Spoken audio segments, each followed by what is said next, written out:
ಹಳೆಯ ಚಿನ್ನದ ಒಡವೆನ ಅಧಿಕ ಬೆಲೆಗೆ ಮಾರಬೇಕೆ? ಅಂದ್ರೆ ಆಟಿಕಾಗೆ ಕಾಲ್ ಮಾಡಿ 8880 ಅಟ್ಟಿಕಾ ಗೋಲ್ಡ್ ಕಂಪನಿ.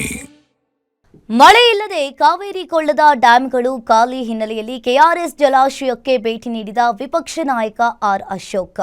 ಇನ್ನು ಡ್ಯಾಂನ ನೀರಿನ ಮಟ್ಟ ಸದ್ಯದ ಸ್ಥಿತಿಯನ್ನ ವೀಕ್ಷಣೆ ಮಾಡಿದ್ದಾರೆ ಅಶೋಕ್.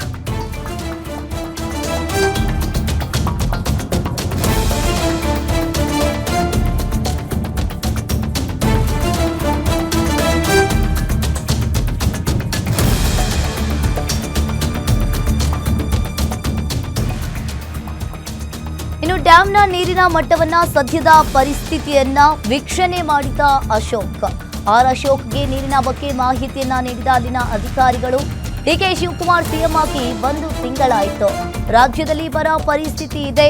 ಸಿಎಂ ಸರ್ವಪಕ್ಷ ಸಭೆ ಕರೆಯಬೇಕಿತ್ತು. ಆದರೆ ರಾಜ್ಯದ ಎಲ್ಲಾ ಡ್ಯಾಂಗಳು ಖಾಲಿಯಾಗಿವೆ. ಹೀಗಿರುವ ನೀರು 1 ತಿಂಗಳಿಗೆ ಮಾತ್ರ ಸಾಕಾಗುತ್ತೆ. ರೈತರು 1 ಲಕ್ಷ ಹೆಕ್ಟೇರ್ಗೂ ಹೆಚ್ಚು ಬೆಳೆ ಬೆಳೆದಿದ್ದಾರೆ. ಇನ್ನು ಬೆಳೆ ಬೆಳೆಯಬೇಡಿ, ನೀರಿಲ್ಲ ಅಂತ ಹೇಳಿ ಸಿಎಂ ಕೂಡ ಇಲ್ಲಿ ಹೇಳಿರುವಂತದ್ದು. ಮಳೆ ಅಭಾವದ ಸಂದರ್ಭದಲ್ಲಿ ತುರ್ತು ಕ್ರಮದ ಬಗ್ಗೆ ಸಿಎಂ ಚರ್ಚೆ ಮಾಡಿಲ್ಲ. ರಾಜ್ಯದಲ್ಲಿ ಕೃಷಿ ಸಚಿವರಿಲ್ಲ ಅಂತ ಹೇಳಿ ಸಂಪುಟ ಇನ್ನೂ ಪೂರ್ಣಗೊಂಡಿಲ್ಲ. ಸಿಎಂ ಡಿಕೆ ಶಿವಕುಮಾರ್ ವಿರುದ್ಧ ಆರ್ ಅಶೋಕ್ ಅವರು ಇಲ್ಲಿ ವಾಗ್ದಾಳಿಯನ್ನ ಮಾಡಿದ್ದಾರೆ. ಡಿಕೆ ಶಿವಕುಮಾರ್ ಮುಖ್ಯಮಂತ್ರಿಯಾಗಿ ಇವತ್ತಿಗೆ 1 ತಿಂಗಳು ತುಂಬಿದೆ, 30 ದಿನ ತುಂಬಿದೆ. ಎಲ್ಲ ಡ್ಯಾಮು ಕರ್ನಾಟಕದಲ್ಲಿರುವಂಥ ಎಲ್ಲ ಡ್ಯಾಮ್ಗಳೂ ಕೂಡ ಖಾಲಿ.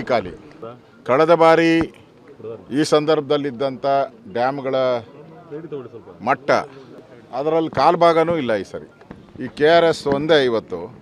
ಈಗ ಉಳಿದಿರೋದು ಸುಮಾರು 6 TMC ಮಾತ್ರ, 6.7 TMC. ಪ್ರತಿ ತಿಂಗಳಿಗೂ ಬೇಕಾಗಿರೋದು 3 TMC. ಅದರಲ್ಲಿ ಅರ್ಧ TMC ವೇಪರ್ ಆಗ್ತದೆ, ವೇಸ್ಟೇಜ್ ಬಿಟ್ಟರೆ 3 TMC ಬೇಕು. ಇನ್ನೆರಡು ತಿಂಗಳಿಗಾಗಷ್ಟು ಮಾತ್ರ ಅದು ಕುಡಿಯೋ ನೀರಿಗೆ KRSಲ್ಲಿ ನೀರಿದೆ. ಈಗ ರೈತರು ಬೆಳೆ ಬೆಳೆದಿರೋವಂಥದ್ದು ಸುಮಾರು 1 ಲಕ್ಷಕ್ಕೂ ಹೆಚ್ಚು. ಕಬ್ಬು ಇರ್ಬೋದು, ಬೇರೆ ಬೇರೆ ಬೆಳೆಗಳಿರ್ಬೋದು, ಅದು 1 ಲಕ್ಷ ಎಕರೆಗಿಂತೂ ಹೆಚ್ಚು ಬೆಳೆ ಬೆಳೆದಿದ್ದಾರೆ. ಆದರೆ ಇವತ್ತು ಅವರಿಗೆ ನೀರು ಕೊಡಲ್ಲ ಅಂತ ಹೇಳಿದ್ದಾರೆ. ಮುಖ್ಯಮಂತ್ರಿನೇ ಸ್ವತಃ ಯಾರು ಬೆಳೆ ಬೆಳಿಬೇಡಿ, ನೀರಿಲ್ಲ ಅನ್ನೋ ಮಾತನ್ನು ಹೇಳಿದ್ದಾರೆ. ಪ್ರಧಾನಿ ನರೇಂದ್ರ ಮೋದಿಯವರು ಯುದ್ಧ ನಡೀತಾ ಇದೆ, ಸ್ವಲ್ಪ ಚಿನ್ನ ಖರೀದಿ ಮಾಡೋದು ಕಡಿಮೆ ಮಾಡಿ ಅಂದಾಗ ಲಬ ಅಂತ ಬಾಯ್ ಬಡ್ಕೊಂಡ್ರು ಈ ಕಾಂಗ್ರೆಸ್ ಅವರು, ಡಿಕೆ ಶಿವಕುಮಾರ್ ಸೇರಿ.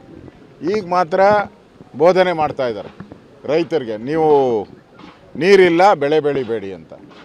ತಮಿಳ್ನಾಡಿಗೂ ಹೇಳ್ಬೇಕಾಯ್ತಲ್ಲ ಇವರು, ಧೈರ್ಯ ಇದ್ದಿದ್ರೆ ತಮಿಳ್ನಾಡು ರೈತರಿಗೂ ಹೇಳ್ಬೇಕಾಯ್ತು ಬೆಳೆ ಬೆಳಿಬೇಡಿ, ನಮ್ಮ ಹತ್ರ ನೀರಿಲ್ಲ ಅಂತ. ಅಲ್ಲಿ ಹೇಳೋಕ್ಕೆ ಧೈರ್ಯ ಇಲ್ಲ. ಅಲ್ಲಿನ ವಿಧಾನಸಭೆಯಲ್ಲಿ ಈಗಾಗಲೇ ರೆಸೊಲ್ಯೂಷನ್ ಮಾಡಿದ್ದಾರೆ, ಮೇಕೆದಾಟುಗೆ ನಾವು ಯಾವುದೇ ಕಾರಣಕ್ಕೂ ಅನುಮತಿ ಕೊಡಲ್ಲ.